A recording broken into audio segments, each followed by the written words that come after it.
کرسی پر پڑھیں یا زمین پر پڑھیں، تو یاد رکھیے اگر وہ زمین پر پڑھ سکتا ہے تو سب سے افضل ہے کہ وہ زمین پر نماز پڑھے گا۔ حضور علیہ الصلوۃ والسلام نے اپنے آخری دنوں میں زمین پر بیٹھ کر نماز ادا فرمائی ہے، تو قیام کر سکتے ہیں تو حضور کی سنت پر عمل کریں، کھڑے رہ کر پڑھیں، نہیں پڑھ سکتے تو بھی حضور کی سنت پر عمل کریں، زمین پر پڑھیں۔ لیکن زمین پر کوئی پڑھ ہی نہیں سکتا تو پھر کرسی پر پڑھے گا، ظاہر ہے پھر کرسی پر پڑھ سکتا ہے۔ لیکن اس میں صفوں کے حوالے سے غلطی یہ ہو جاتی ہے، مثال کے طور پہ صفیں پوری بنی ہوئی ہیں تو کرسیاں پھر کونے میں ہونی چاہیے، لیکن اگر مثال کے طور پہ دوسری صف ابھی آدھی ہوئی ہے اور کوئی کونے میں بزرگ جو ہے وہ کرسی پر بیٹھ جاتے ہیں تو یہ گناہگار ہوں گے، کیونکہ انہوں نے صف کو توڑنے کی وجہ بن گئے۔ یہ حضور نے ارشاد فرمایا صف ٹوٹنی نہیں چاہیے، تو اگر صف پوری ہے تو پھر تو کونے میں کرسیاں لگائیں، لیکن اگر کوئی بزرگ صاحب جو ہے وہ کرسی پر بیٹھ کر پڑھنا چاہتے ہیں اور ابھی صف فل نہیں ہوئی ہے تو پھر وہ کرسی اٹھائیں اور جہاں تک صف مکمل ہو چکی ہے وہاں پر کرسی رکھ کے نماز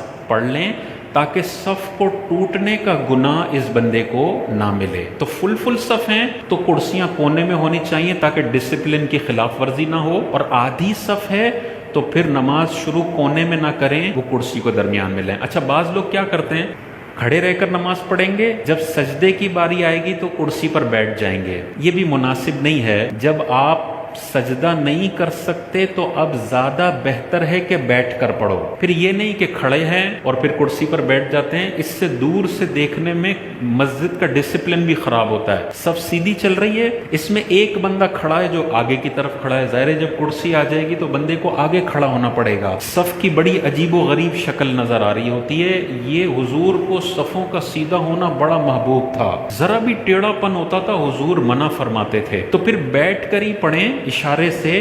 کھڑے رہ کر پڑھنا پھر بھی جائز ہے، لیکن اس طرح سے کھڑا ہونا کہ درمیان میں آپ کھڑے ہیں صف کے آگے اور پھر سجدے کے لیے آپ بیٹھ جائیں، اس سے بہتر ہے بیٹھ کر اشارے سے پڑھیں، تو سب سے اچھا یہ طریقہ ہے۔